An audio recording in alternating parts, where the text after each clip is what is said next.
ஏன் முடியாது என்ற கேள்வி எழுந்தது. அது விஸ்வரூபம் எடுத்தது. அவர் மனக்கண்ணிலே கரிகாலன் நடத்திய படையணிகள், அவன் ஏந்தி சென்ற புலிக்கொடி, கீழ்த்திசை நாடுகளெல்லாம் என்ற ராஜராஜ சோழனின் படைகள் ஏந்தி சென்ற புலிக்கொடி, அந்த வேங்கையின் மைந்தன் ஏந்தி சென்ற புலிக்கொடி, அவர்கள் நடத்திய போர்கள், ஈட்டிய வெற்றிகள், அந்த இனத்தைச் சேர்ந்தவன் நான். எனவே நம்மை அழிக்க துடிக்கின்ற சிங்களவர்களை யுத்தகளத்திலே வீழ்த்துவோம் என்று முடிவுக்கு வந்தார். வரலாற்றின் வைகரை காலத்திலே இருந்து ஈழத் தமிழர்கள் தனி அரசு அமைத்து வாழ்ந்தவர்கள், கொற்றம் அமைத்து கொடி உயர்த்தி வாழ்ந்தவர்கள்.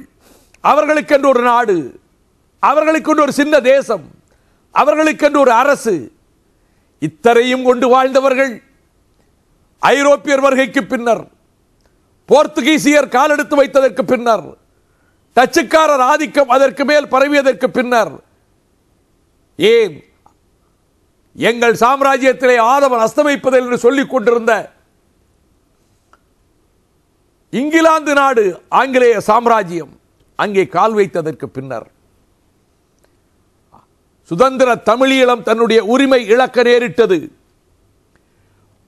அந்த மொத்த தீவையும், சிங்களவர்கள் தமிழர்கள் உள்ளடங்கிய தீவையும் தங்கள் காலனி தேசமாக்கினர் ஆங்கிலேயர்கள்.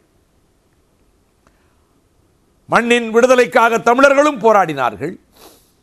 ஆனால் 48 பிப்ரவரி 4 வெளியேறி செல்லுகிற பொழுது ஆங்கிலேயன் சிங்களவர் கரங்களிலே மொத்த தீவினுடைய அதிகாரத்தை ஒப்படைத்து விட்டு போய்விட்டான்.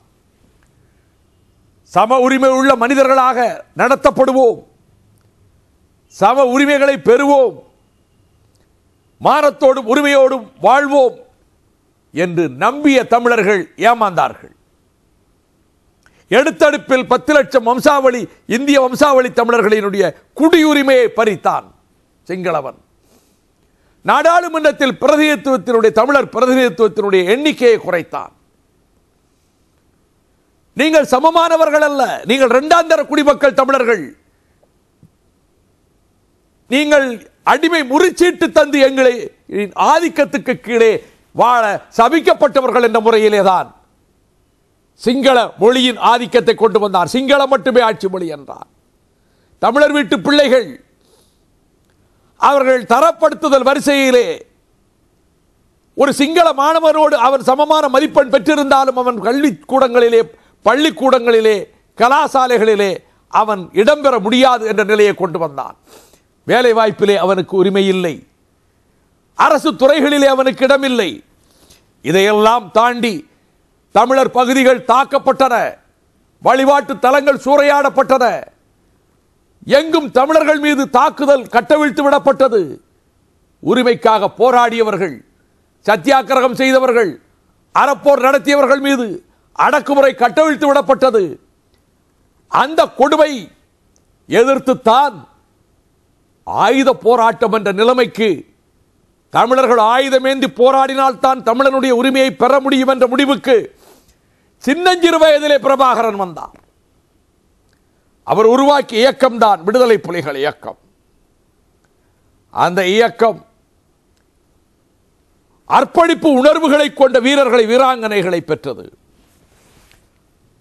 அதனுடைய தலைவன் ஈடு இணையற்றவன். சரித்திரத்திலே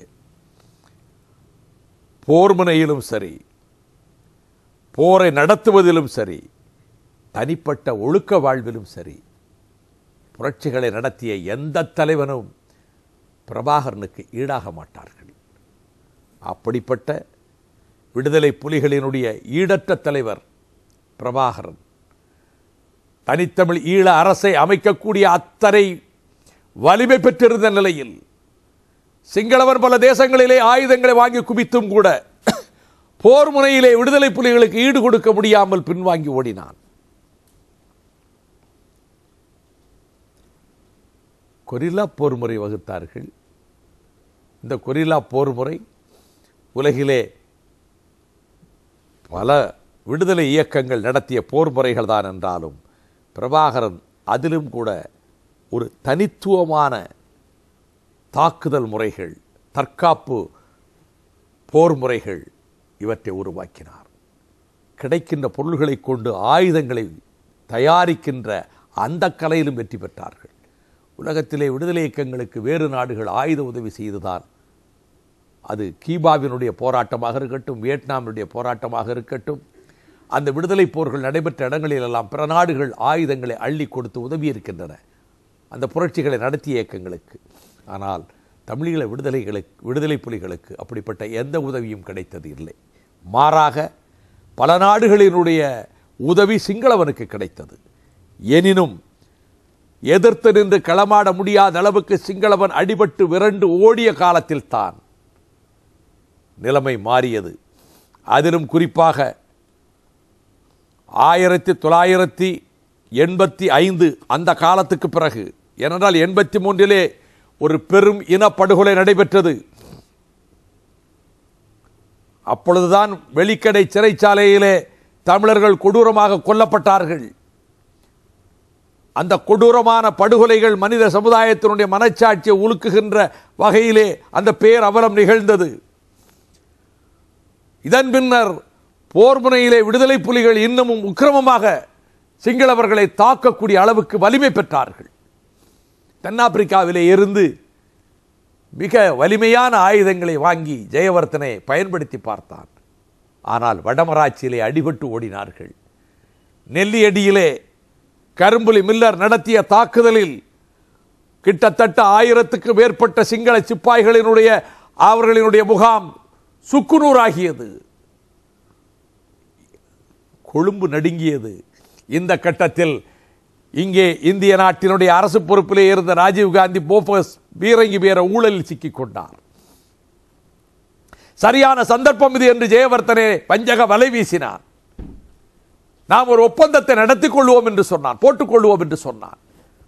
இப்படி ஒரு கட்டத்தை எதிர்பார்த்து கொண்டிருந்த ராஜீவ்காந்தி, சரி நாம் ஒரு ஒப்பந்தம் செய்து கொள்வோம் என்று விடுதலை புலிகளினுடைய விருப்பத்துக்கு மாறாக இங்கே இருந்து அன்றைக்கு அங்கே இந்திய தூதராக இருந்த ஜே.என். தீட்சித், அதை அடுத்து நிலையிலே அதிகாரியாக இருந்த பூரி, அந்த அதிகாரியை அனுப்பி தமிழீழத்தை அங்கீகரிக்கக்கூடிய கட்டத்துக்கு இந்திய அரசு வந்துவிட்டது. விடுதலை புலிகளை மட்டுமே ஏக பிரதிநிதிகளாக அங்கீகரிக்க இந்திய பிரதம அமைச்சர் ராஜீவ்காந்தி முடிவு செய்து விட்டார்.